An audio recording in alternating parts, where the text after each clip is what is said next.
Okay, welcome to another in our series of powerful women, which I personally call the Scandalous Queens. Today's subject is Eleanor of Aquitaine. I wonder how many of you saw the film The Lion of Winter in winter? Well, everybody's mute, so I don't know. Can you put up your hand if you saw it? Raise hand. Okay.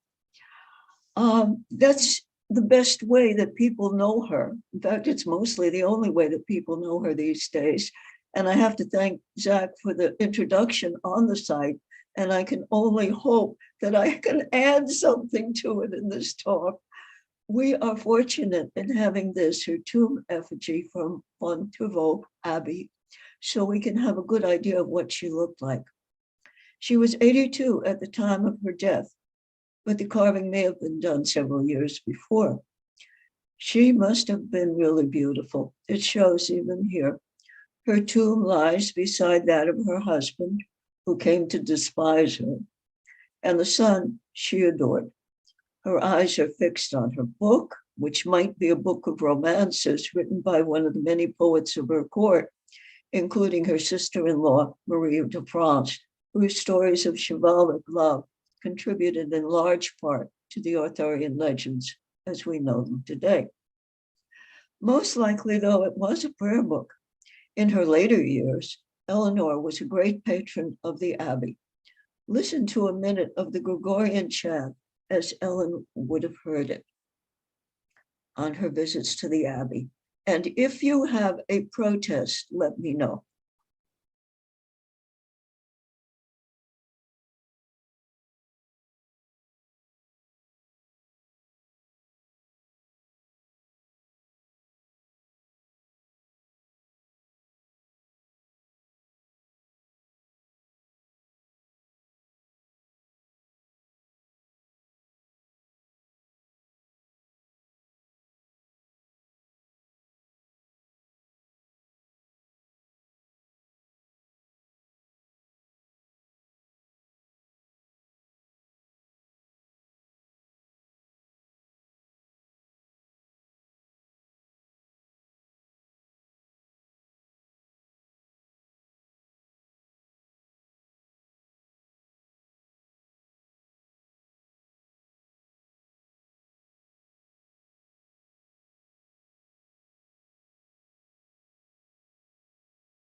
In Fontevraud Abbey. We can thank the composer, Hildegard von Bingen, actually Saint Hildegard, who encouraged women to sing in the church and not castrati.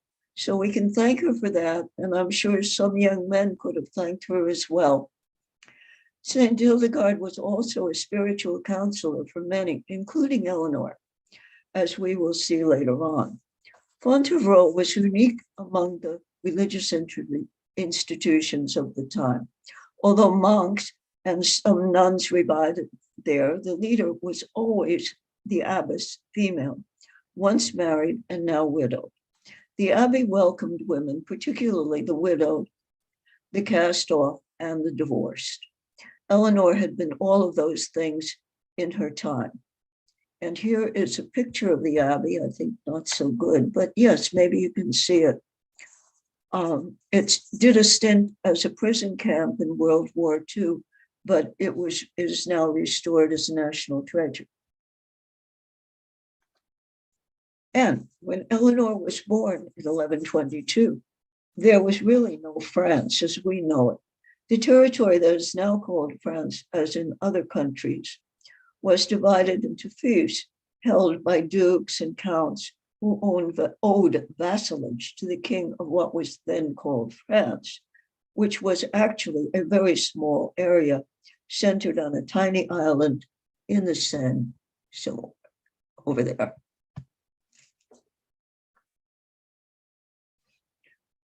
On the slide, it's that dark green splotch marked royal domain.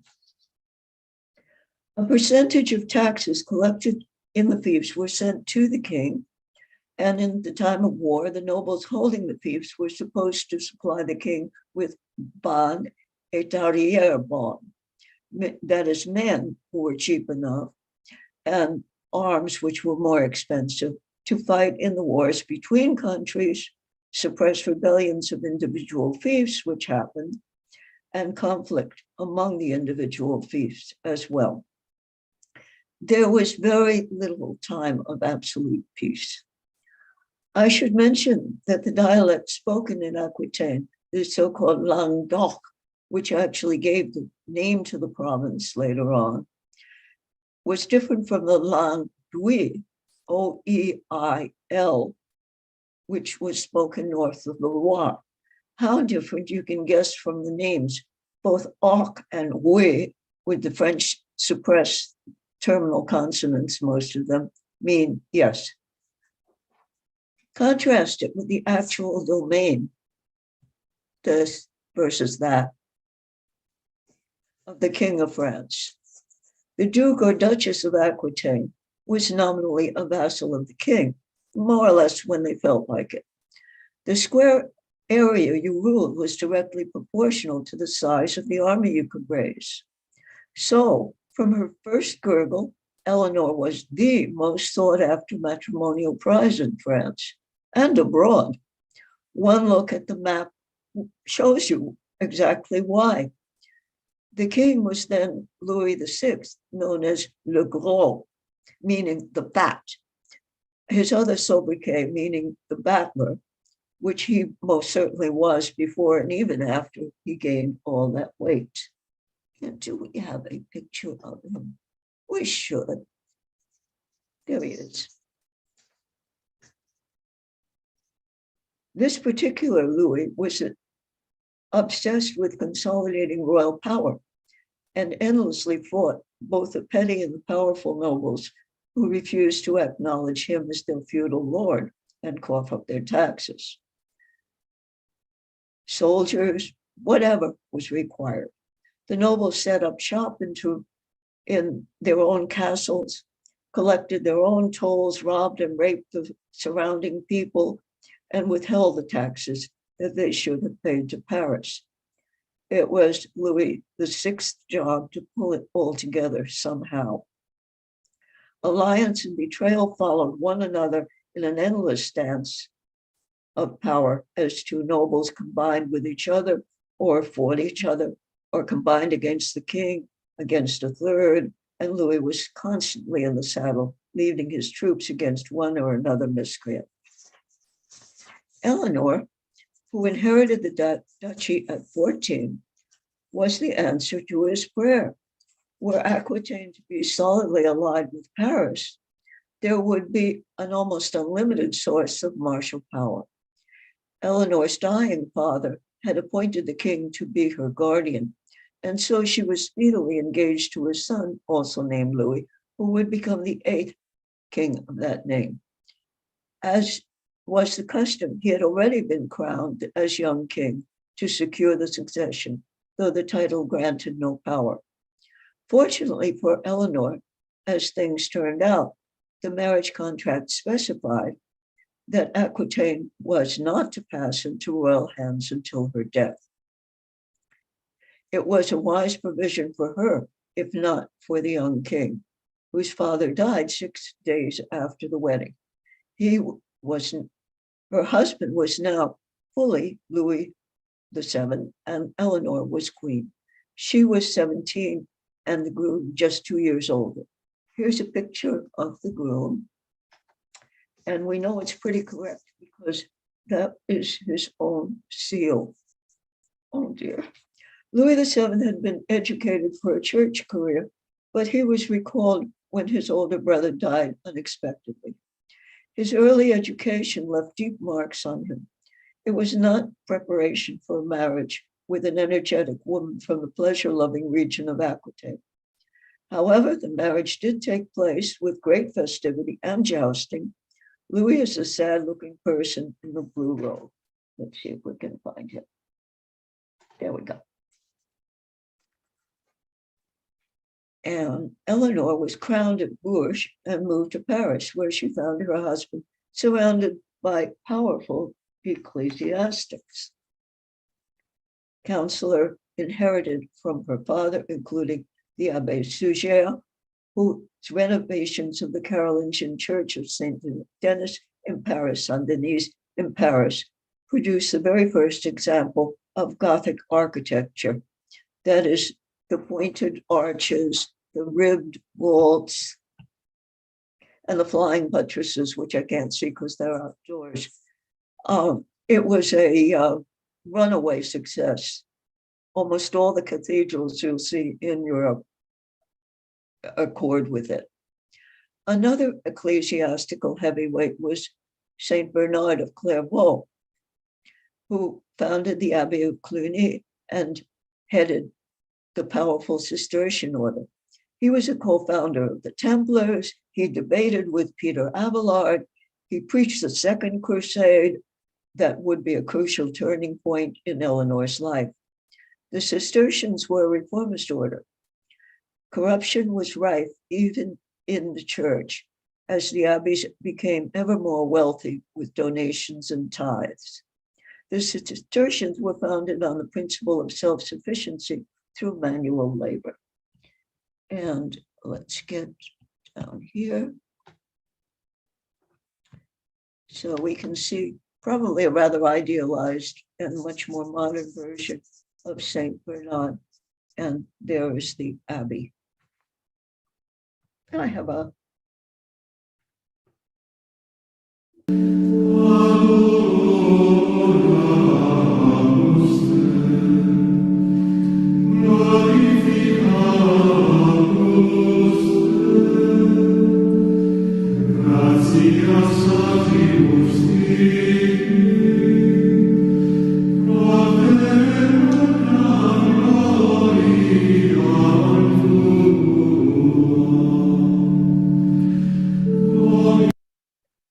sorry.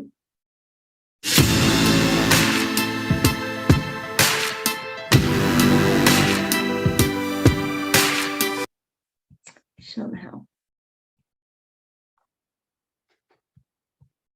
How did I do this? You need help? Yeah, I need to get back in. Okay. So you see on top, Yeah. click on the YouTube on top. You see the YouTube Voice of Tranquility Gregorian on top, where it says Eleanor Aquitaine, Google, and then go left, go left. No, that's Meetup. Two more Yeah. tabs. No, go left or yeah, second one. Second There. one. Second one is YouTube, but if you're still playing YouTube. Oh, okay. It's still playing? It shouldn't. Oh, you finished. Okay, then you're in the right place. Okay, good. Okay, good. Sorry about that. Okay, and let us proceed onward. Aquitaine differed from Eleanor's new home, not only in language. The whole atmosphere of court was in complete contrast to what she had been used to and loved at home. Eleanor's grandfather, Duke Guillaume, or William IX of Aquitaine, had been a troubadour. His exploits, including seduction and kidnapping, were legendary, and he died excommunicated. Troubadours did not always lead this kind of life, and their songs celebrated love, especially the extramarital kind. Eleanor had grown up in this atmosphere of festivity and permissiveness, and I think I have one of William's songs if I can find it. Oh, maybe not. Let us go onward, and we will continue. Bernard did not like the teenage Eleanor, nor did the Abbé Suger. It was into a pious and disapproving milieu that the young Eleanor arrived with her ladies, defending themselves against the Parisian chill with elaborate garments of heavy silk slashed in patterns to show off the rich fur beneath. They further enhanced their youthful charms with ostentatious jewelry and long sleeves that trailed almost to the ground, undulating seductively with every motion of the wearer. And those I can show you. There they are. Isn't that beautiful? I love to play dress-ups. at the reenactments. Worse yet, they brought their musicians to sing those songs of love and conquest in the court, and they also brought along male attendants who the advisors complained wore pointy shoes. Eleanor's husband, now King Louis VII, was deeply in love with her. He was religious and shy with women, including his wife. He let her do as she pleased and paid no attention to his spiritual advisors. They waited for her first misstep and were soon rewarded. One of the ladies who accompanied Eleanor to Paris was her pretty sister, Petronilla. There she attracted the attention of Raoul of Vermandois, Seneschal of France, who soon divorced his wife and married Eleanor of Blois, both without ecclesiastical sanction. And that was a mistake. The wife was sister to Theobald of Champagne, one of the most powerful nobles in France. He appealed to the Pope, and the loving couple were both excommunicated. Despite this, Eleanor, that is our Eleanor, persuaded Louis to give Hugh and Petronilla his support. Louis was already in serious conflict with Theobald over the appointment of an archbishop, and so it took very little urging from Eleanor to get Louis to raise the dispute to the next level. Remember that Louis's father had dedicated his life to suppressing rebellions and gained much prestige and power in the process. Louis had dreams of leading his own army to glorious victories, and an invasion of Theobald's lands was his first opportunity. Unfortunately, military action almost always leads to outrages, and innocent civilians pay the price. A revolt broke out in Vitry-le-France when Louis attempted to take the noble's children to Paris as hostages for good behavior. To suppress it, Louis's forces set fire to the church, and the entire population of the town, which had taken refuge there, 1,000 of them, were burned to death. He was shocked, even though that was the common practice, and he retired forever, he swore, from battle. Eleanor was blamed by the ecclesiastics, and this was the start of a tradition. She wasn't even doing the main queen job. In the 8 years since their marriage, despite the passionate attachment of the king, Eleanor birthed but 2 children, both girls. This was not good, since France had a Salic law specifying that only males could inherit real estate, and particularly not the whole country. Her flirtatious behavior was also becoming a worry. A male child born to her at this point might not have a kingly blood at all, and there was no sign of one impending. Possibly the Petronilla episode had caused a rift. Possibly Louis simply had a lower sex drive. Notably, the troubadour Marcabru, was exiled from court when the Trobar Clos, the deliberately obscure but kind of double entendre verses that he dedicated to the queen, became vulnerable to prurient interpretations, and his presence a little too close to hers. And this one, I believe,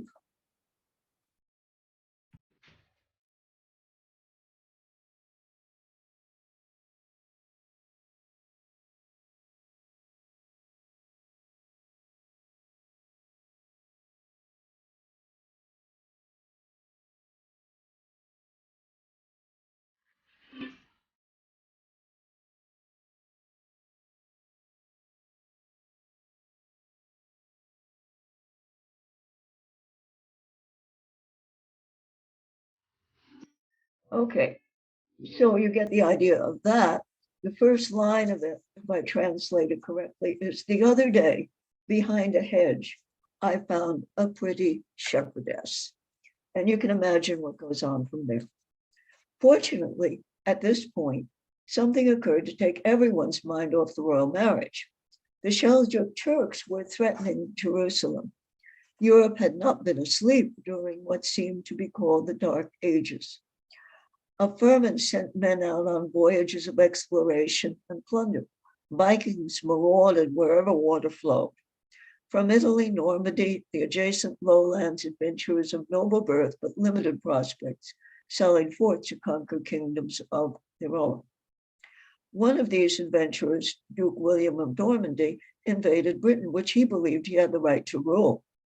I mention this here because that was to have tremendous consequences for our heroine and Britain as well. But more immediately relevant was the news from what in Eleanor's day was called Outremer, the land over the sea, that is the collection of petty kingdoms carved out of the Levant by European invaders during the First Crusade. The relevant place names, Acre, which is spelled acre, like an acre, but it's Acre, Edessa, Antioch, etc. They sound so romantic, but without a map or two, especially since many of them are now called something else. They swim around in our heads a kind of historical alphabet soup. So this is, now come back here. This is the Principality of Antioch. And here we have the Kingdom of Jerusalem, and there is Edessa. And those are the ones that are going to be most important. So let's live with that for a while. All this area had been under Muslim domination from the 7th century onwards, but the easygoing Fatimids had allowed both Christians and Jews to worship as they wished if they paid a special tax as dhimmis, D-H-I-M-M-I-S. These were the people of the book. They had the same book in a way as Muhammad did.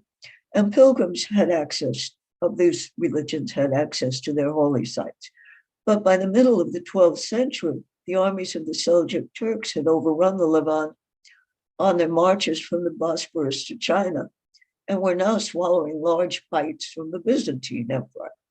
When the Byzantine, who were Orthodox, began pushing back, the Seljuks started to restrict the Christians. The order went out to destroy all the churches, even that of the Holy Sepulchre, which contained the tomb of Christ. The Byzantine emperor appealed to the Pope, who launched the First Crusade, which had as its twin objectives the preservation of Christian worship there and the restoration to the Byzantines of sovereignty in territories won by the Crusaders.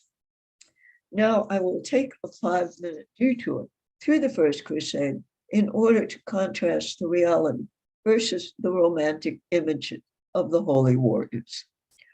Let's begin with the ill-fated Peoples Crusade, consisting of like 40,000 men, women, and children who responded to the preaching of Peter the Hermit and left their homes to follow him, walking the 1,500 miles to Constantinople, those that survived the march, that is.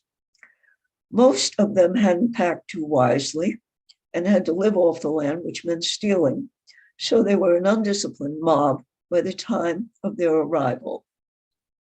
Emperor Alexius Comnenus kicked them across the territory to Nicaea, but warned them not to continue into Turkish territory, which was pretty much right next door. We go. They didn't listen, and the Turks didn't like them any more than the Byzantines did. 30,000 People's Crusader were slaughtered, but not Peter, who escaped to join the main body of the Crusaders. The martyrdom of the 30,000 turned out to be a significant, if unintended, contribution to the ex-Crusaders who followed them. The Turks thought they would always be facing a rabble whose main experience of combat was massacring unarmed European Jews. Made careless by the harvest of this low-hanging fruit, Hiliç Arslan, the Turkish general, allowed his barely supported soldiers to attack the ex-Crusader camp at Doryleum, just a little deeper than Nicaea, into Turkish territory. Of the three most important headers of the First Crusade, Godfrey of Boulogne, his younger brother, Baldwin, and Bohemond of Taranto, a little province in the heel of the Italian boot. Only Bohemond's forces were in the camp, and they were seriously overrun. In a denouement worthy of a Hollywood epic, messengers got through the Turkish lines to Godfrey, who arrived just in time with reinforcements to attack the Turkish forces from the rear and send them flying. It was a great victory for the Crusaders, and Kilish led them alone for the remainder of their march down country. By the way, here is a description of Bohemond by Anna Komnene, the daughter of the Byzantine Emperor Alexis. I like to pick up some of these important women as we go along. She starts, though, by raving like a teenager about his looks, but goes on. He was so made in mind and body that both courage and passion reared their crests within him, and both inclined to war. His wit was manifold and crafty and able to find a way of escape in every emergency. In conversation, he was well informed, and the answers he gave were quite irrefutable. This man, who was of such a size and such a character, was inferior to the emperor alone in fortune and eloquence and other gifts of nature. A certain charm hung about this man, but was partly marred by a general air of the horrible. And I will take a drink here to continue to talk. Most of the Crusaders were of the same ilk. It was a long ride on horseback from Normandy to Constantinople, and only the fit survived. This is how Baldwin gained his kingdom. He managed to get himself adopted by Thoros, king of Edessa, in Christian Armenia. Thoros and his queen were childless, and they thought that having an heir, especially a Crusader heir, would strengthen them against Turkish aggression. 3 days after the ceremony of adoption, in which Baldwin crawled between the queen's legs to simulate birth, both she and Thoros were somehow killed and their naked bodies dragged through the streets. Baldwin now had his kingdom, and his crusading days were done. As for Bohemond, he, according to the story, once rescued a very pregnant lady whose caravan had been attacked and sent her back safely to her husband, a powerful noble of Antioch. The grateful spouse agreed to open the gates at night to the besieging Franks. Once they got into the city and kicked the natives out, Bohemond took over the citadel. This was a problem because the citadel was the best protected real estate in the city, and Bohemond refused to surrender it until the other leaders agreed to give him the whole city if they ever got out. The problem was getting out. The Crusaders were hopelessly besieged by the vast forces of Kerboga of Moselle. A vision saved them. A low-ranking soldier, Peter Bartholomew, not the hermit, dreamed that the Holy Lance, the one that pierced Jesus on the cross, was buried at the place the Crusaders were besieged. He persuaded others to dig, and so was found the Holy Lance. The next day, carrying the lance before them, the Crusaders marched out of Antioch in reverent procession, terrifying their besiegers into headlong flight because the Turks figured they must all be stark raving crazy and hence extra dangerous. You can actually see the lance if you want to. It's in Vienna at the World's Jewels Chamber of the Imperial Treasury. The whole point of that crusade had been to save Jerusalem. Remember that? For Christianity? And now of the initial big three, sorry, Tancred, but he got his kingdom even earlier than the others, and was also gone. Also Godfrey, together with fewer than 2,000 knights and 15,000 infantry, were left. Jerusalem prepared for siege. All Christians were expelled to lessen the demand for food.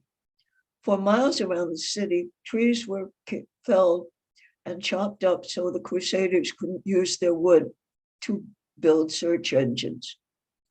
Jerusalem had solid walls, and had it been inland, the Crusaders would probably have starved before the city. Fortunately for the invaders, the port of Jaffa remained open, and Genoese mariners supplied them with food and lumber. Once siege towers were constructed, Geoffrey's forces swarmed the walls. No adoption, no betrayal needed here, and Jerusalem was taken. And then they killed everybody inside the walls, 40,000 men, women, and children. Their horses picked their way carefully through a lake of blood and flesh, but it was done. Godfrey was now the ruler of the empty city, only refusing to be called king in this, the spiritual capital of Christ on earth. If only our heroes could be all good or evil. What the Crusaders had accomplished was miraculous. The horror of the siege has echoed through nearly 1,000 years of history. 100 years after Godfrey's troops stormed the walls, the Christian kingdom of Jerusalem came to an end. Nevertheless, in Brussels, just outside the Place Royale, there is a statue of Godfrey on horseback, riding into battle and looking, well, heroic. And here he is. And I cannot resist showing you a contemporary portrait of Anna Komnene, who I like better. Okay, so let's go to this. The leaders of the First Crusade now ruled the kingdoms. It's no wonder that the Crusader seemed to be an attractive proposition when having your sins all forgiven was thrown in. In 1144, when Eleanor was 22 or 23, Edessa fell to the forces of Nuruddin Abu al-Qasim Mahmud ibn Ahmed ad-Din Zengi. I love saying that. The Atabeg of Aleppo, who had the same feelings regarding Christians in Muslim lands as Osama bin Laden. Jerusalem itself was threatened, and Pope Eugene III preached a second crusade. Bernard of Clairvaux, remember him, became its most effective proponent, and King Louis, his primary disciple. Louis, who was an idealistic and religious guy, wanted to save Outremer, and it was not enough to send money and soldiers. He wanted to go himself. He'd sworn off war after the Toulouse episode, but he saw the enterprise as more a pilgrimage than a war of conquest. He probably didn't know the stuff I just told you. Naturally, Eleanor wanted to share in the rescue of the holy places, so she went shopping. By the way, the slide is of the Crac de Chevalier, the tower, the fortress built by the Hospitaliers in the Holy Land. And she went shopping, yes. You need a lot of clothes for a crusade. She had to take along her ladies and lots of servants to make picnics for them. They dressed up as Amazons from time to time. You can imagine what the ecclesiastics thought of that. Louis's advisors did not approve. All routes to the crusade passed through Constantinople, where the depredations of the first crusaders and their failure to keep the promise about turning over conquered lands had worn out their welcome and chilled that of their successors. The now Emperor Manuel hurried in this new bench right along without much ceremony. Some of them grumbled about taking over Constantinople. After all, these Orthodox weren't quite Christians in the Crusaders' view, but the idea was voted down. Louis's only significant partner in the coalition of the willing, Conrad II of Germany, got as far as Dorylaeum, the site of the first Crusaders' great victory, where Nuruddin sent his army of 20,000, cut his army down to from 20,000 down to 3, and he slunk back to Germany to lick his wounds. Further along the brutally hot steppes of Anatolia, Eleanor's baggage became a problem. and slowed down the march. Worse yet, Eleanor and the ladies insisted on separating from the main army and stopping at promising picnic spots. At one of these, they were attacked by Doridon's forces. Louis and his knights had to rescue them, and Louis was almost killed. One chronicle describes him as clinging to the topmost branch of a tree growing out of a cliff, his leg planted against the tree, and his right hand holding a sword, which he was fighting off the enemy. Nice trick. It may even be true. Maybe. Eleanor was quite quiet after that until they reached Antioch, where they were welcomed by Raymond of Poitiers, another uncle of Eleanor. Here is a picture of Louis's arrival at Antioch. Eleanor is omitted, perhaps because of the picnic disaster, but more likely because of what came after. Raymond, born in 1115, just 7 years before Eleanor, had grown up with her when they were children together in Poitiers, so of course they had a lot to talk about. Raymond had been fetched from Europe to marry Constance, the 8-year-old granddaughter of Bohemond. Raymond wanted the Crusaders to attack Aleppo, which is a little north, from which the Turkish forces were seriously threatening Antioch, and thus all of Outremer, including Jerusalem. But Louis said no, he had come about Jerusalem and he would accept no substitute. In fact, he packed up to lead his army there, but Eleanor decided to remain with Raymond, with whom she'd been exchanging those childhood memories and stuff. Louis had her arrested and dragged off in the middle of the night, according to the chronicle. As a result, Antioch fell and the royal marriage was kaput. In Jerusalem, Louis was talked into an abortive and confused attack on Damascus, although it was historically an ally of the Frankish Jerusalem. The attack was easily repelled, and after that final humiliation, you would think Louis had had enough of crusading. But the royal couple wintered over in the Holy Land because they wanted to experience Easter services there. Afterwards, Eleanor, being still furious, but apparently not so much, they boarded separate ships to return to France. It had been a miserable crusade, costing tens of thousands of lives, only counting the Crusader ones, and many, many more among the innocent victims. Here is Saint Bernard of Clairvaux's apology to the Pope. We said peace, and there is no peace. We promised good things, and behold trouble. It might seem, in fact, that we acted rashly in this affair or had used lightness, 2 Corinthians 1:17. But I did not run my course like a man in doubt of his goal, 1 Corinthians 9:26, for I acted on your orders, or rather on God's orders given through you. In other words, it was the Pope's fault, but not only him. I did not act rashly, but what about these other people, that is the Crusaders? Ask them. Why should it be my task to speak of what they have done? One thing I will say, how could they make progress when they were always looking backwards? As they walked, meaning they wanted to go home. These few things have been said by way of apology, so that your conscience may have something from me, whereby you can hold yourself and me excused.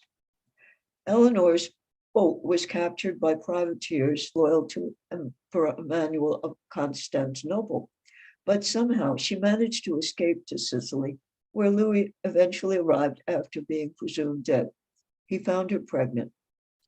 The couple went to Rome for some couples counseling by the Pope, who sent them on their way quite sure he had succeeded in a reconciliation.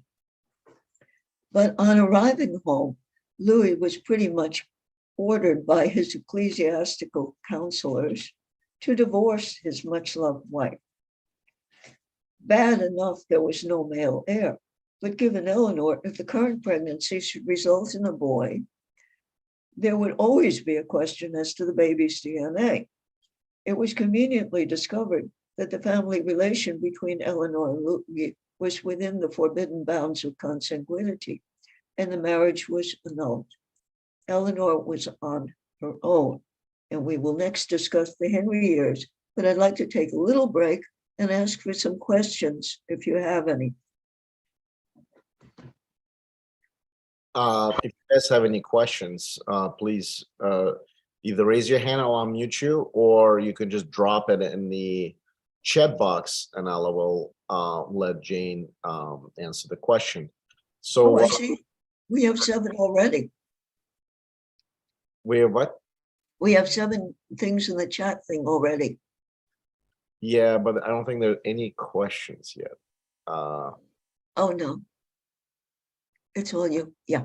Yeah, there's no questions. So one question I have, you've mentioned that the Easter service in Holy Land was special. Was there any kind of, so to speak, to that regard?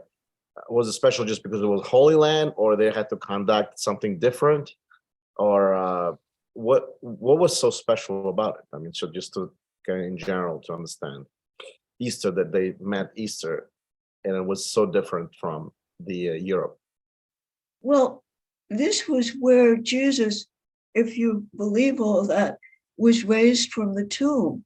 I mean, the very spot where he was crucified and lived again. So can you imagine how people who took this very, very seriously, as many Christians do today, would want to be there? Let's see. There's a question on the chat, says, how was the father? I don't know, which father? What is this in regard to? Vix? Oh, I need a little qualification. There are a lot of fathers involved. Yeah. While he's asking that. Now, when women, sorry, who? Oh, forget it. Just ignore him. So basically, one more question I have. When they travel, specifically, Leonor traveled her journey from Europe to Holy Land. Is there any kind of accounts how, scary the road was? I mean, they're passing through Byzantium. Okay, they're Orthodox, fine. Somehow they find the keys there. Then they go through Seljuks lands, Arab lands, and they could be pirates. So any kind of accounts that, even though Crusaders had went through all these lands, but I'm sure as they went and created Jerusalem kingdom, there was a lot of so to speak, bandits and so forth, so on. It created a vacuum, maybe, or at the same time, maybe it's just people were taking people for ransom.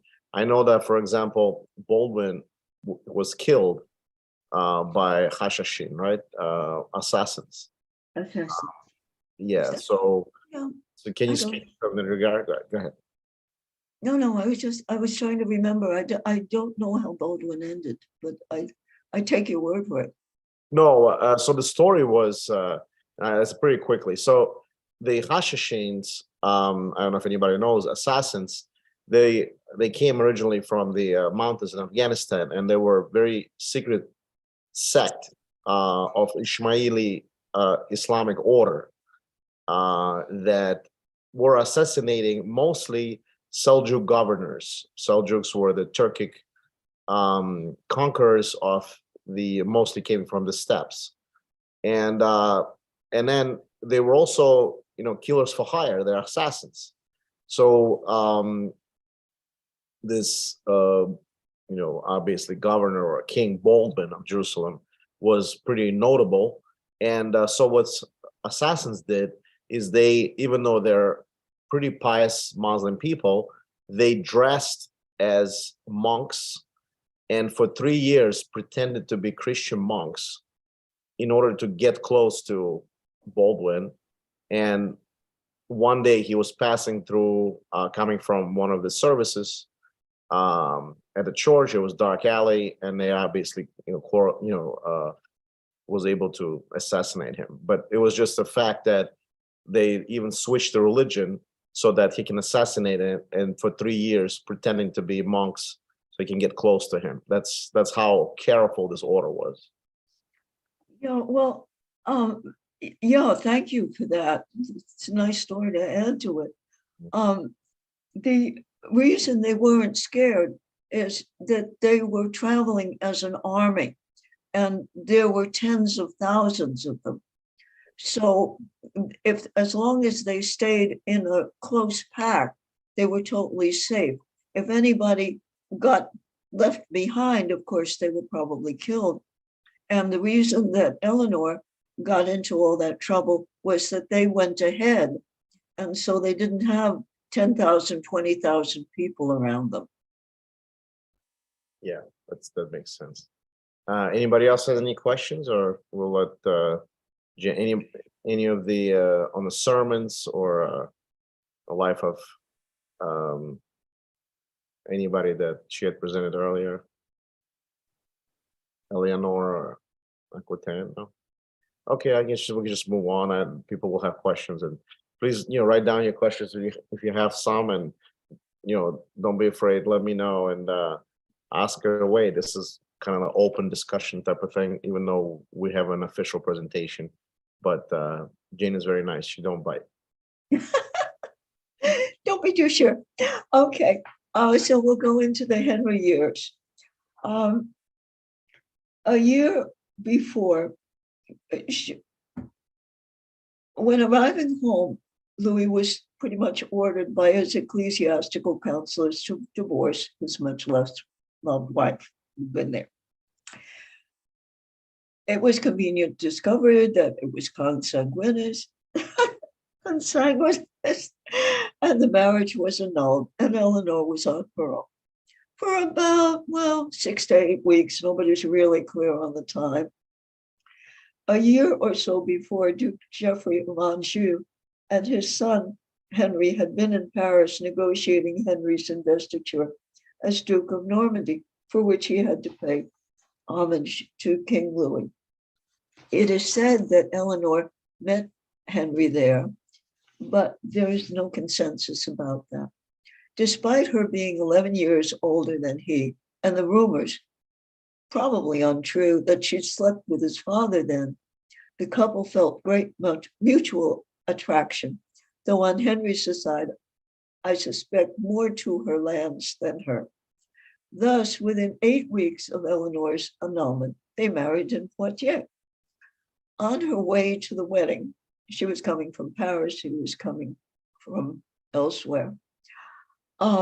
Eleanor narrowly avoided not one, but 2 abduction attempts. One by Henry's younger brother, Geoffrey Fitz-Empress, that's son of the empress that was the Empress Matilda. And the other more serious by Eleanor's vassal, Hugh of Lusignan, which resulted in the death of her protector, Patrick of Salisbury, and the advent to history of the man who saved her, William Marshal. He went on to become Henry's right-hand man and regent of England for Henry III. The Lusignan clan were international pests, not only in France, but more famously in Jerusalem. Here is Peter of Blois' description of Eleanor's new husband in a private letter to the Archbishop of Palermo in 1177. And when I read this, and when you see what eventuated, it's unbelievable how close he was to knowing his subject. The Lord King has been red-haired so far, except that the coming of gray hair has altered that color somewhat. His height is medium. His eyes are round and white, while he is of calm spirit, but in anger and disorder of heart, they shine like fire and flash in fury. Always from morning until vespers, he stands on his feet, and he never sits unless riding a horse or eating, although his shins are greatly wounded and bruised with blows of horses' hooves. Ouch. Foiling the plots of his enemies, he frequently mocks them with surprise arrivals. He is a passionate lover of woods. Truly, he does not linger in his palace, but traveling through the provinces, he investigates the doings of all, judging powerfully those whom he has made judges of others. Whom once he has esteemed, with difficulty he unloves them. Whom once he has hated, with difficulty he receives into the grace of his familiarity. As often as he is able to rest from cares and anxieties, he occupies himself by reading alone, or in a crowd of clerics he labors to untangle some knot of inquiry. A mensch, in other words. Henry was immediately attacked by a gaggle of feudal lords who thought they could easily wrest the new domains from this young upstart. He left Eleanor to join the fray. She remained happily in Poitiers, reigning over a resplendent court complete with bards and troubadours. The most famous, Bernard de Ventadorn, grew so close to her and wrote so many poems in praise of her that Henry ordered him to set forth immediately for his own camp in England to serenade the troops. And here we have, this is Aquitaine, and this is Henry's domain here with Normandy. And so you can see how powerful the combination was.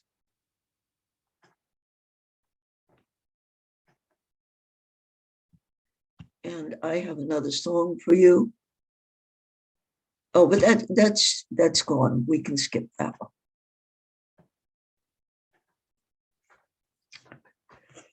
Despite Henry being almost constantly on campaigns, the marriage produced 8 children in 14 years. Quite possibly Henry's, except for the first, William IX of Poitiers, born 5 months after her divorce from Louis, so probably when they were wintering over in the Holy Land. William died at age 3. There was some concern during the Beckett Crisis that Eleanor was drawing a little too close to yet another of her uncles, Raoul de Fay. Henry himself was in constant motion throughout his domain in England, not to mention Wales and Scotland, and on the continent. Eleanor, an efficient administrator, was usually sent to govern some region that might stray in the absence of the king. Of Eleanor's children, the only ones we need to be concerned with were the males who survived childhood. Henry, who became the crown prince on the death of his older brother, William, Geoffrey, Richard, and John. 2 of them became kings of England, one bad, the other worse. Here they are, starting with young Henry, the crown prince, insulting his father. Henry is serving his son at a banquet. Maybe this was some kind of tradition, I don't know. When one of the guests commented that he'd never seen a king serve anyone before, and young Henry rejoined, "It's only proper that the son of a duke should serve the son of a king." This kind of talk was pretty insulting in the day. And here we have Geoffrey. Geoffrey was kind of a guy, he was one of these people who was just sort of innately evil, but only when he needed to be. Most likely he stayed in the background. This one is Richard the Lionheart, and we know all about him. And here we have King John. And now a tale of family dissension and perhaps a poison. When Eleanor was pregnant with John in 1166, I'm sorry to report that Henry strayed. He'd done so many, many times before, as a trail of at least 3 illegitimate sons testified, but this one was serious. The object of his affection was a convent-educated girl of noble family named Rosamund Clifford. He built her a bower on land that is now under Blenheim Palace near Woodstock, which to this day has a fountain named Rosamund's Well. Of course, that was in the 18th century. It was built, but a pretty scenery can enhance a romance. You can't do much better. I've been there. It's lovely. Perhaps it was at this time that Eleanor wrote to Hildegard von Bingen. Remember her? The letter must have spoken of her distress, judging the answer she received. By the way, I don't have Eleanor's letter, and we can't be entirely sure that it was sent on this thing, because the date of these letters, they didn't automatically date a letter. So sometimes they can tell by context, and sometimes they can tell from where it came from. But I suspect that this was the time. Hildegard wrote, "Your mind is like a wall which is covered with clouds, and you look everywhere but have no rest. Flee this and attain stability with God and men, and God will help you in all your tribulations. May God give you his blessing and help in all your works." Well, it sounds well meant, but I wonder how much help it was. Hildegard did write a strongly admonitory letter to Henry, but the date, again, is uncertain. It may have referred to the Beckett Affair, which was quite a different kind of affair. And there is a labyrinth at Blenheim now, maybe because of the legend that Henry had tried to conceal Rosamund in one, but Eleanor had found her and forced her to drink poison. It would have been difficult because Henry acknowledged his mistress officially in 1174, and Eleanor had decamped to Poitiers since well before that year. She was now at home. She was having a glorious time in Poitiers, surrounded by poets' beards and bards and minstrels. I don't know if the bards had beards. One book written during Eleanor's tenure there was The Art of Courtly Love by Aénor de Châtellerault. It's rather hard on women, but given some rules of love. This was probably the origin of the charming legends that lovers could bring their sorrows and wrongs to a court of love whose judges were Eleanor and her ladies. Here are some of the rules. They may be valid today. Marriage is no excuse for not living. I think he meant the marital state of the beloved. He who is not jealous cannot love. It is well known that love is always increasing or decreasing. The easy attainment of love makes it of little value. Difficulty of attainment makes it prized.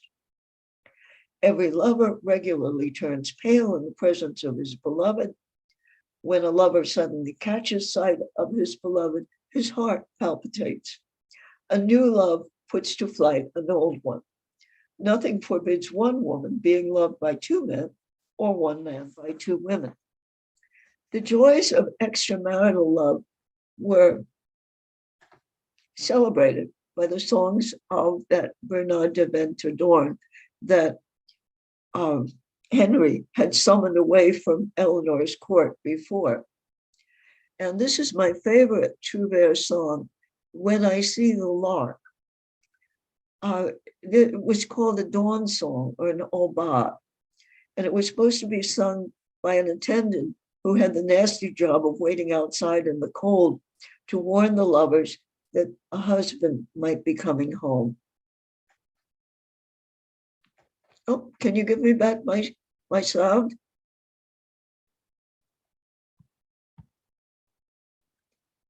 Hi, Zach.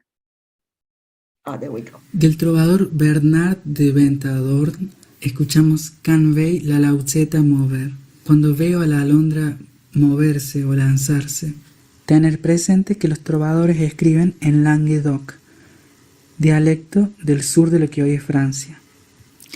Respecto al contexto, tener en cuenta que hacia el siglo XII aparece una serie de podemos suponer que eran acompañados de alondra.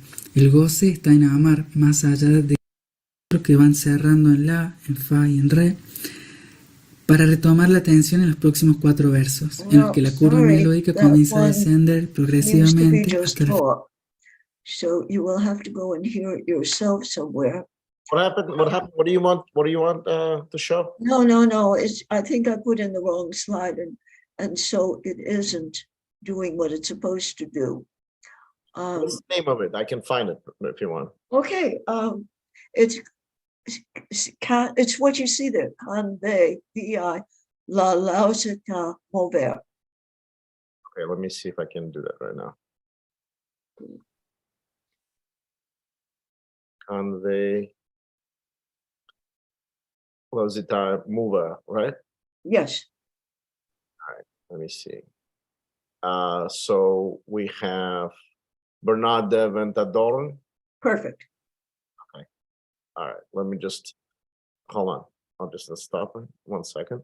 So what I'm going to do is I'm going to share it right now. Okay. Oh, can you stop sharing for a second? And I'll Sure. share. Where does it say stop video? Where does it say stop share? On top, you should. I mean, on the bottom, you should see a stop share. Oh, I don't see it. Stop sharing. No, I don't. Well, you can do that for me, can't you? This will stop. Okay, I'll just overlay you. Yeah. No. Okay. Oh, there it is. I got it. Okay. All right. So I'm gonna go ahead and play it, and you guys let me know. Can you see it? Yes, I can.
e conceptor non placet re, mas letire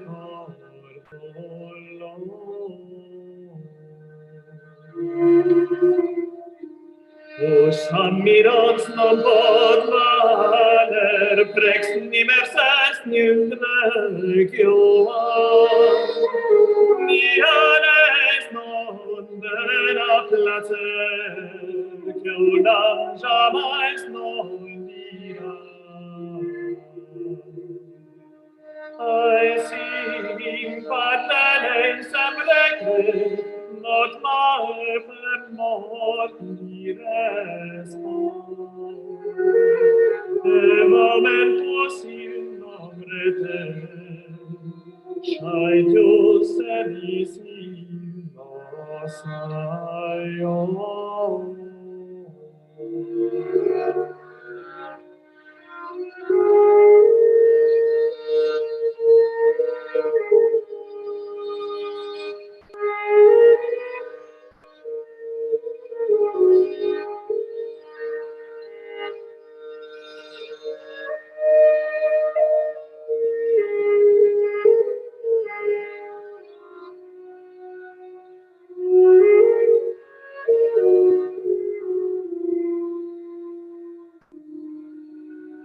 Tristas est non honest human house Deus nos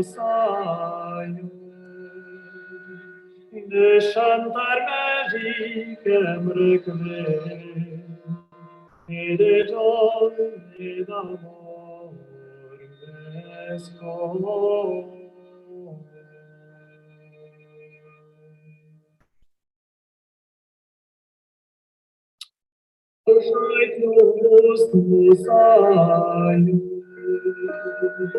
De chantar magicem requiem et de joy et d'amor I think it's still playing on your side. Excellent. Wow. Isn't that beautiful? Can you stop when you're in? You need to stop.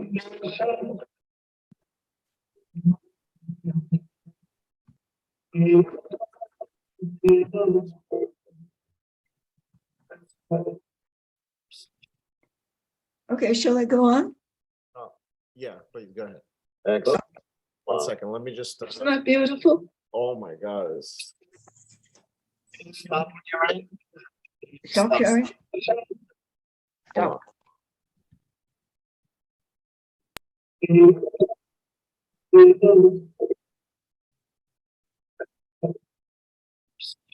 Go ahead and share. Okay, shall I go on? Yeah, go ahead and share. Yeah, please go ahead. Where's, oh, there, it's going to the bottom. Share. Okay. All right, so continuing, that made me love early music forever. Most of it isn't really that great. Okay, despite the seductions of the Poitevin court, Eleanor would never have deserted Henry and her position as queen had there not been other issues, of which Rosamond was probably not the most important. She may have foreseen the coming storm if she wasn't actually a party to or even instigator of it, and wanted to be safely out of the way. Henry II was an indulgent parent by all reports, but he made a mistake. Henry wanted the best of him for his son, and thus he betrothed him in infancy to Alix, the daughter of Eleanor's ex, King Louis, not obviously by Louis' second wife, who agreed to let her be raised at the English court as long as Eleanor had nothing to do with the girl's rearing. Had all gone according to King Henry's hopes, his son would have ruled over united France and England, and I just showed you the slide of that. However, in the tradition begun by Charlemagne, Henry had his eldest son, young Henry, crowned as king in 1170, and that was normal. We saw that had been done in France before. The ceremony was rather dubious in that it wasn't officiated by the Archbishop of Canterbury, whose name was Thomas Becket. And we know all about that. And Becket had been feuding with King Henry over the rights of the church, most notably as to whether the crown or the church had the right to try clergy who had been accused of crimes, and frequently did them. Becket had been young Henry's tutor from childhood, so they really forged a bond. And the feud, not to mention the alternative archbishop at his coronation, really bothered Henry, young Henry. Another reason for the early coronation might have been that Henry had taken the measure of Richard and John and wanted insurance against a war for the succession when he died. He had total faith in young Henry. Instead, the Civil War broke out almost at once. Young Henry, now referred to as the young king, was 19, a spoiled brat who refused to take this king title as anything but a license to raid the treasury and do whatever he wanted with the money. Old Henry, whom he loathed, was in his way. He had fond memories of being raised as an adopted son of Thomas à Becket when Becket was his father's chancellor. By 1170, Becket had been Archbishop of Canterbury for 8 years. He was currently sheltering with King Philip in France after King Henry's attempt to reign in the privileges of the clergy and lessen their ties with Rome. When he heard about the coronation, Becket promptly excommunicated old Henry and the prelates who had participated. Henry was forced to offer a compromise. Becket accepted and returned to Canterbury. And this, by Matthew Paris, who was a contemporary, a drawing by Matthew Paris of Henry and Louis wishing him Godspeed. You can tell which one is Henry because he's got his fingers crossed. But Henry wasn't the only one dissimulating. Once back in Canterbury, Becket continued the campaign against Henry's policy towards the church. And one day, Henry said something exactly what is disputed, but most quoted was, well, nobody rid me of this turbulent priest. And so 3 of his nobles did exactly that, martyring Becket in the cathedral and sending him on a sure path to sainthood. Aside from the conflicts about Becket, young Henry wanted to be king for real and grumbled to his mother, who had her own issues. Richard, 16, was upset because his father was sleeping with his intended bride, Alix, who'd been raised alongside him since childhood. Geoffrey, age 15, kind of tagged along with the whole idea. John was 7. Geoffrey liked making trouble. The kids poised themselves to invade Britain. Old Henry ignored them and pointed his forces straight at Eleanor's citadel. Seasoned tactician that he was, he made short work of the Poitevin defenses. He and his men trashed the castle, but Eleanor wasn't there. He caught up with her on his way north to embark for Britain, captured her, and popped her into prison under guard. He soon vanquished the rebels and made peace, forgiving them everything. He'd done that with Becket too, and Becket had given him the kiss of peace and then went home and excommunicated him. So when Henry got the news that young Henry was lying desperately ill, he suspected a trap and didn't go to visit him. Young Henry died, and old Henry never forgave himself. He did not forgive Eleanor either, and she remained at house arrest at various locations for the next 16 years, with a rather chintzy allowance, only 1 bed for her and her attendant, and only 1 attendant, and almost no budget for new clothes. At long last, Henry died in 1189. Richard was now king, and Eleanor was free, back in Poitiers, governing her lands. She slipped into a role like a weasel into a chipmunk burrow. At last, at the age of 70, she could retire comfortably from the fray, she thought. Geoffrey, who sided with the rebel barons in 1170 and fought in young Henry's rebellion, died at Paris at 27, a permanent guest of King Philip. It is said that King Philip tried to jump into Philip II. It is said that King Philip tried to jump into his coffin. Richard, Eleanor's favorite, was at last in charge. What could go wrong? Now, there's no retirement from problem kids. Richard was impulsive and John was evil. Arthur of Brittany, grandson of Geoffrey, was still a child. That very year came the call for a new crusade, the third. The Frankish rulers of Jerusalem, Guy of Lusignan, remember the Lusignans, and Aénor of Châtellerault were both really bad guys, especially Aénor, who kept raiding Muslim caravans in violation of the truce. Saladin, now the leader of the Turkic forces, occurred, by the way, finally lost his temper and took over Jerusalem, though, unlike the Frankish conquerors, he didn't massacre the population, except for Aénor, who richly deserved it. Guy paid Saladin a ransom for the nobles, but nothing for the poor, who were then enslaved. Saladin's brother bought 1,000 of them and then let them go.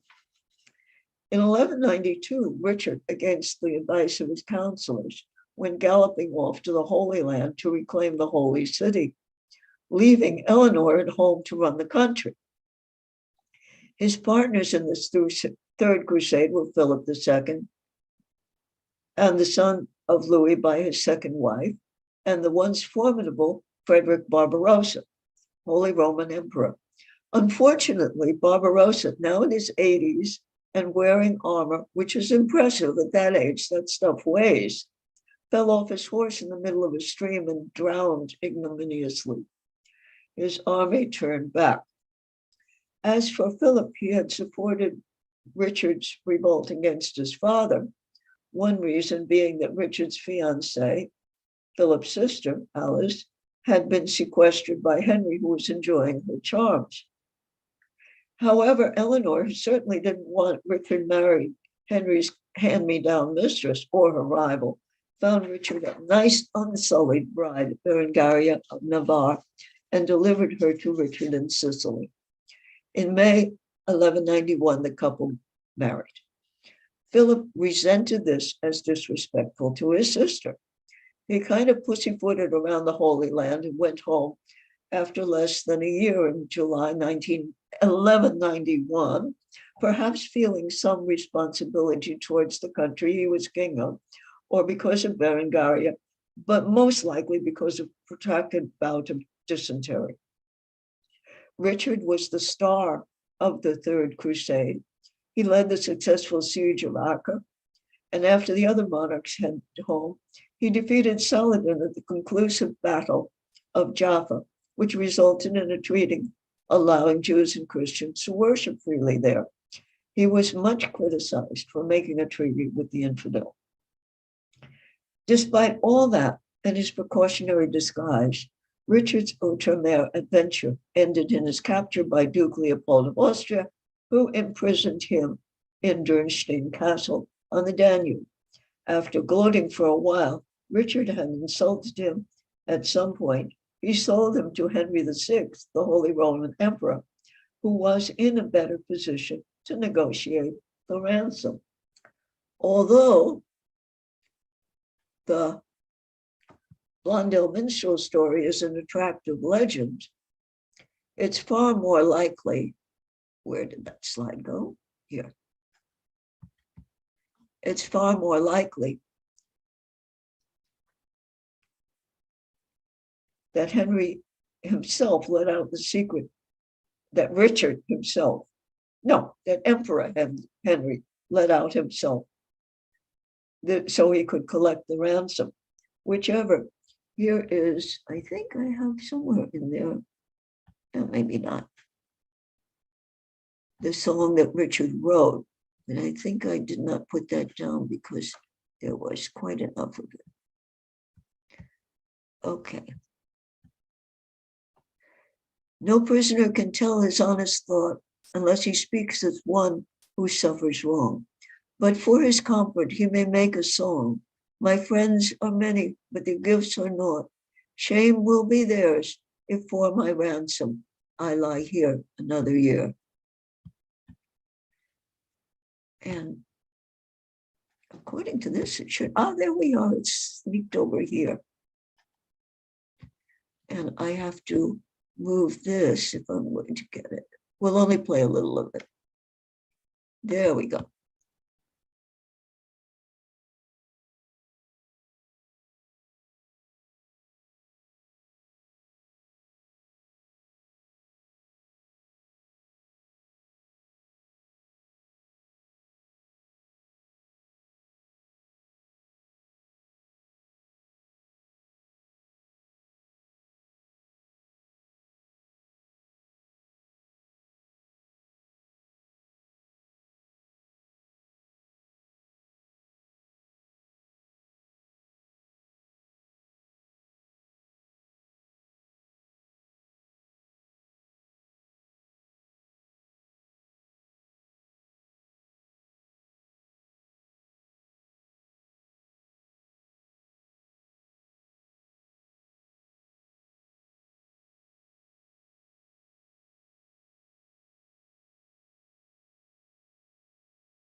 Continue, and the song sounds really sad. Although he really was a good composer, he must have learned a lot as a kid.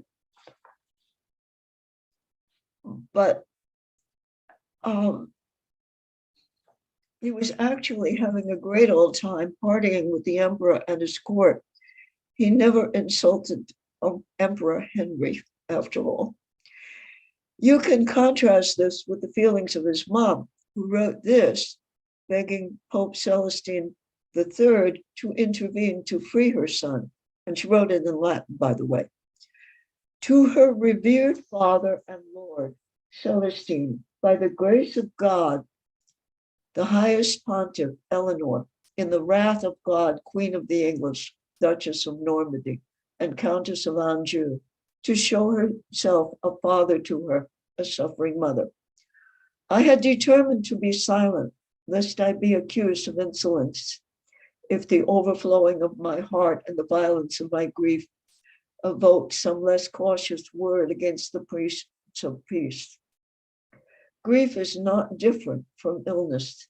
It is the impetus of its fire. It does not recognize lords. It does not fear colleagues. It does not respect or spare anyone, not even itself. Let no one be surprised then if the power of grief makes my words more harsh. For I lament a public loss while the private grief is unconsolably rooted in the depths of my spirit. For the arrows of the Lord are in me, and the indignity of it drains my spirit. Peoples ripped apart, the lacerated multitude, desolated provinces, and the whole Western Church, in contrite and humbled spirit, beg you, whom God has set over peoples and kingdoms, in every fullness of power, I beg that the clamor of the afflicted enter your ears. Well, she could write, for sure. As for the ransom, wow. Richard was to be released in 1194 on receipt of a payment equal to 2 years of the revenue of all of England.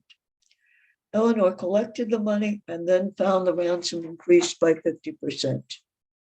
She redoubled her efforts, despoiling the monasteries and brutally taxing both rich and poor, and finally raised the sum.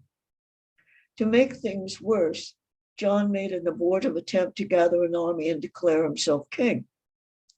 Eleanor closed the ports and marshaled the coastal towns to stand and repel her son's invasion. She delivered the ransom personally to the Holy Roman kidnapper. Richard died without an heir in 1199. The veteran of 100 battles was brought low while strolling around the walls of a castle he just defeated, fatally wounded by a sniper armed with a bow and arrow. It fell to Eleanor to ride from Fontevraud to notify Richard's widow, Berengaria. The attempted coup precipitated revolt in France. Eleanor, now 77, had to take to the field with her own army. The Lusignans rose in revolt, supported by most of the Poitevin barons. John ordered all Lusignan castles seized and offered trial by combat.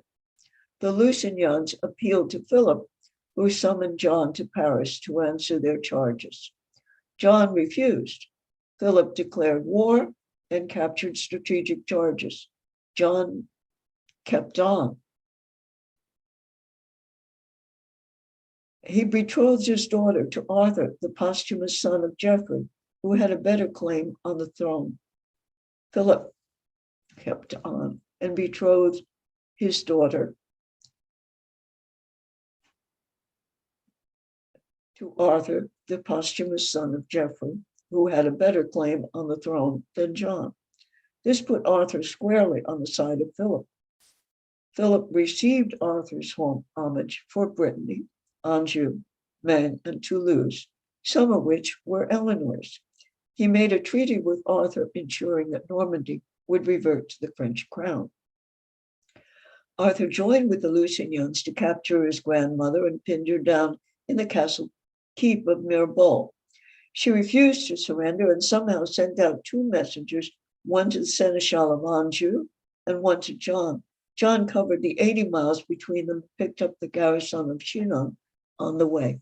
Once there, he made short work of the Lusignan troops, capturing both Geoffrey and Hugh the Brown, who had led the earlier attempt to kidnap Eleanor, the head of the Lusignan clan, and Arthur.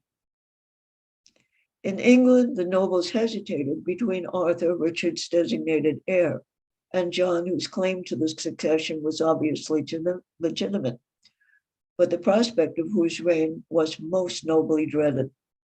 In the end, it was decided that Arthur, supposed alive, was too young to reign, Arthur too old for yet another regency, and England had enough of regencies anyway.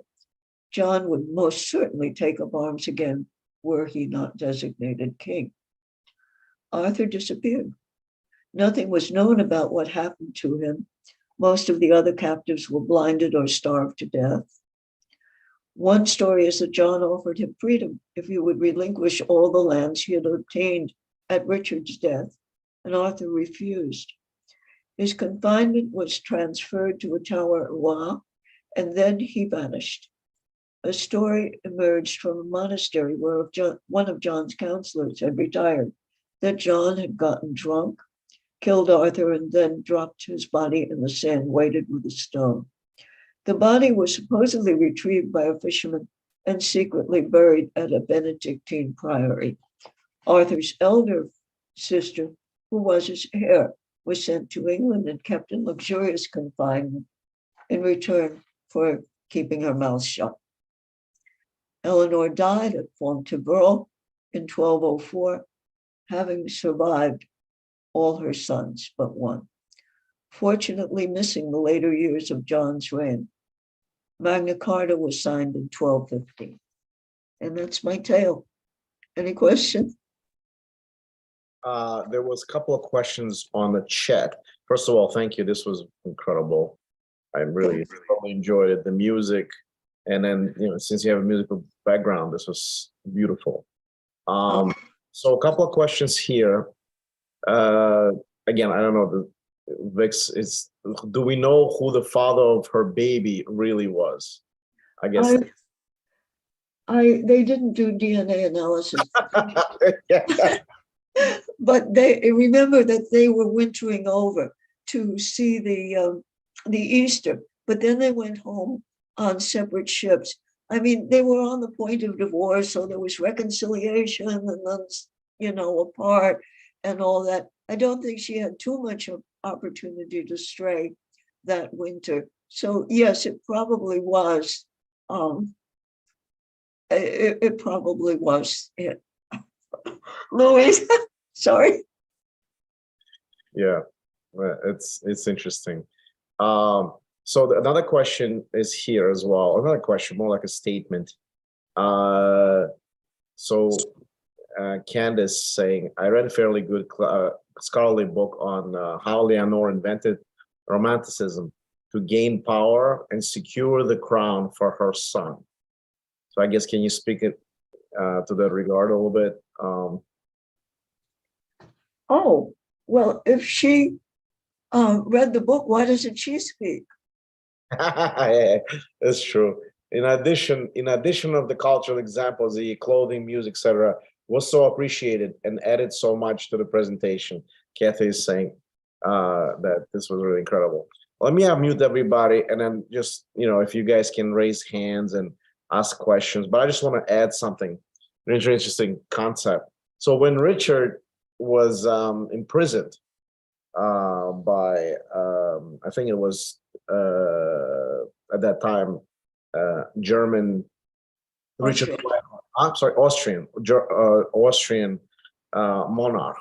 And prior to that, obviously, there was this big triumvirate, right, where Richard and the Barbarossa, were supposed to go and fight a third crusade, and Barbarossa, into going to the crusade, drowned. Right. Which was an interesting thing. So he didn't even get to the field. And Richard, we know, fought against Saladin, and and basically had an interesting. I don't know how true it is, but he wanted to marry Saladin's daughter. Oh, did he? This I don't know about. And so they had exchange of letters happening, and Saladin, even though it was a pious Muslim, obviously, and I don't know if you know the history of Saladin. He is actually Kurd. Yes, I mentioned that. Yeah, he's a Kurd, this Kurd descent, but at that time they didn't really have too much of a distinction. They just called themselves Arabs, obviously, in that regard. And so it's interesting.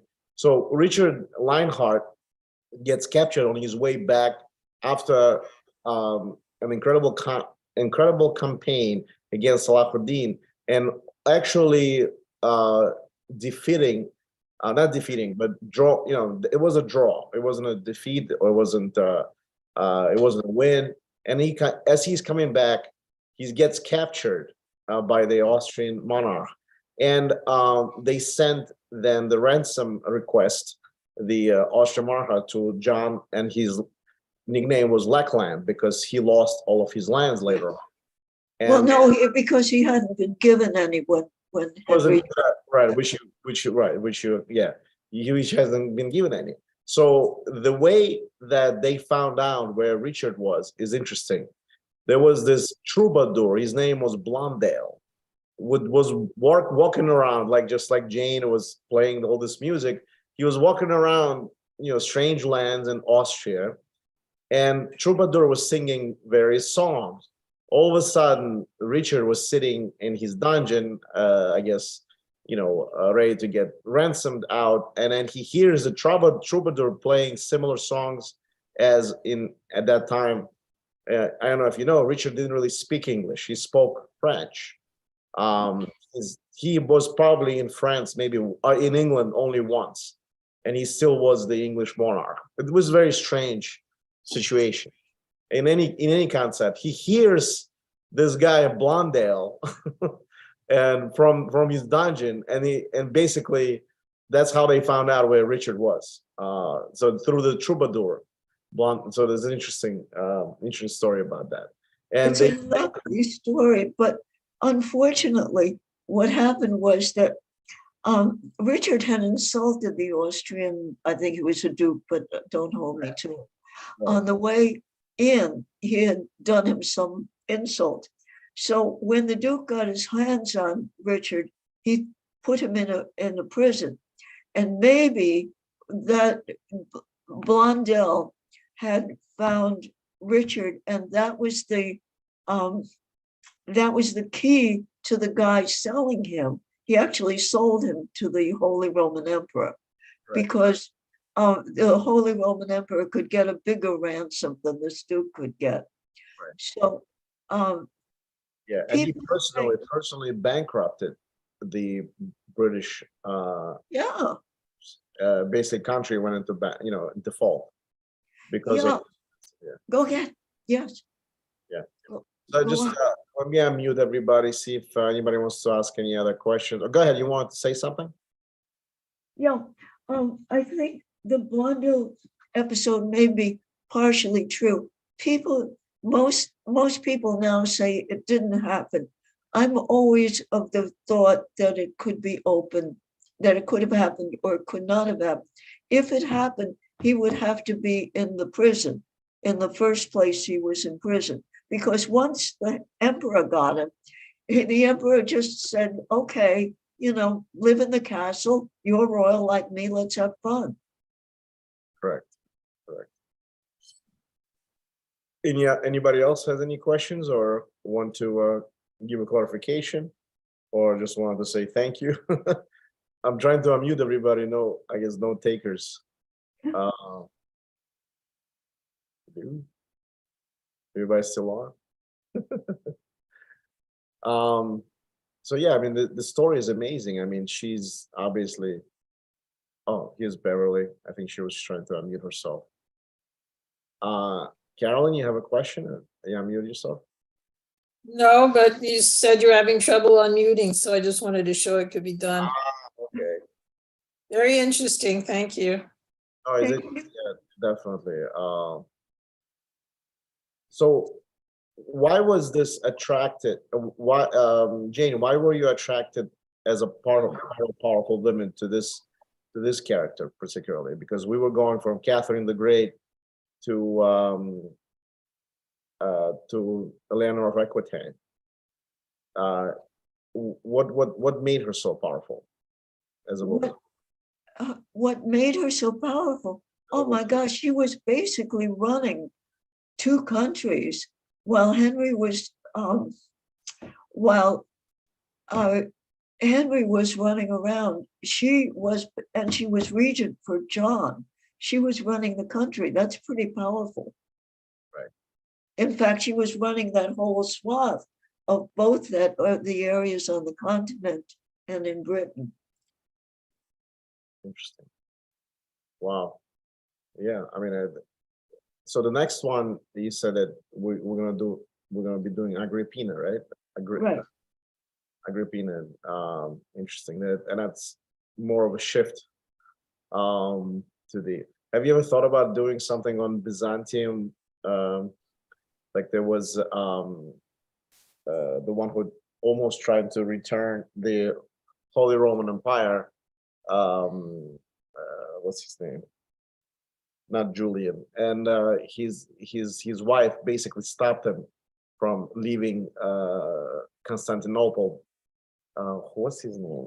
I'll forget.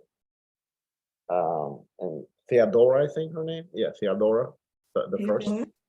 I Yeah. know almost nothing about that. I'm just starting to read about the Byzantine emperors. Yeah. But it's one of the, I mean, I've asked all my friends how many of them can put Sogdiana and Fergana on the map. And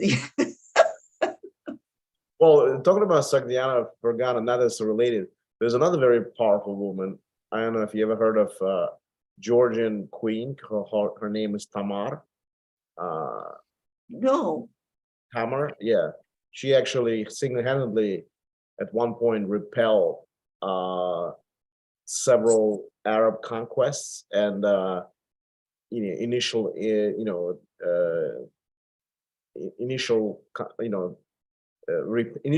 repelled also Genghis Khan forces at one point. wow. Or predecessor of the Genghis Khan who escaped and almost took over Georgia. Mine escapes me, but she was one of the on a post-Soviet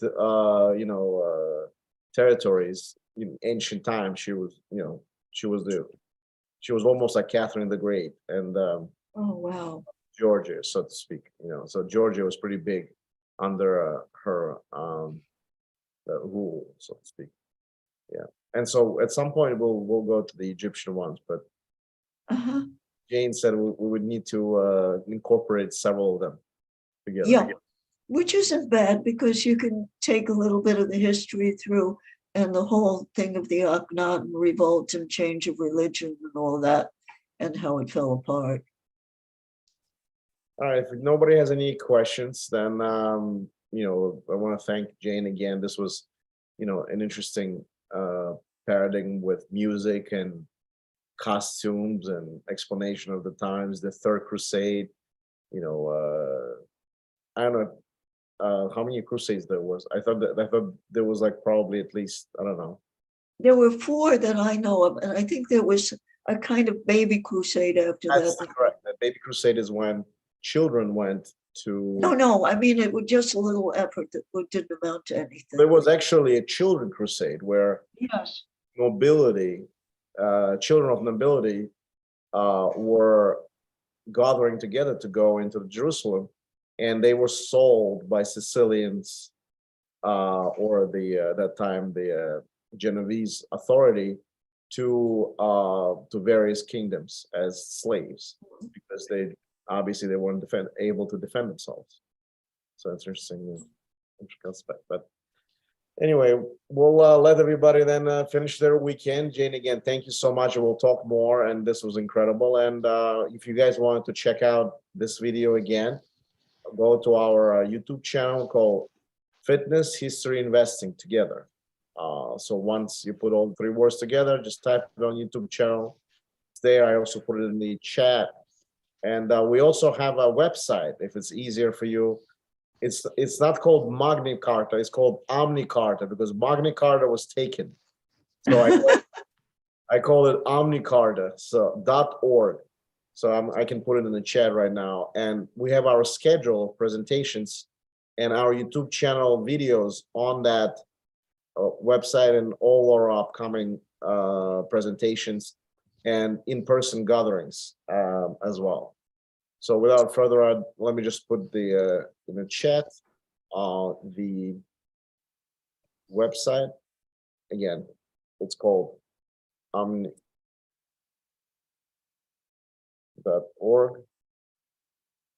You can subscribe to get notifications of our future presentations, particularly if you're interested in Jane's presentation.